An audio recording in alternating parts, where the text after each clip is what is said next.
আসসালামু আলাইকুম, সবার কি অবস্থা? সবাই কেমন আছেন? আশা করি সবাই ভালো আছেন। আমি হচ্ছে এখন মানে কি আর বলবো, কিছু সবজি হারভেস্ট করতে আসলাম। এখানে কিন্তু আমার ছেলে আমাকে সাহায্য করছে। ও কিন্তু মানে সবজি হারভেস্ট করার সময় ও আমাকে সব সময় মানে হেল্প করে। দেখতেই তো পাচ্ছেন, ও আসলে অনেক অনেক অনেক খুশি।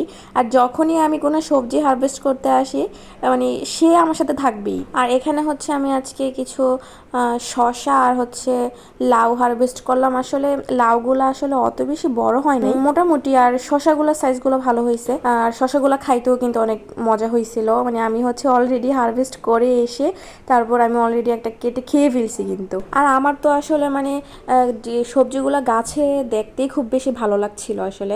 মানে কেটে যে নিয়ে আসবো আমার মানে ইচ্ছাই করছিল না যে আমি কেটে নিয়ে আসি, কিন্তু কি করার, কাটা তো লাগবেই। আর এখানে কিছু শাকও তুলে নিয়েছিলাম। এই তো, ভিডিওটা কেমন লাগলো অবশ্যই জানাবেন। আল্লাহ হাফেজ।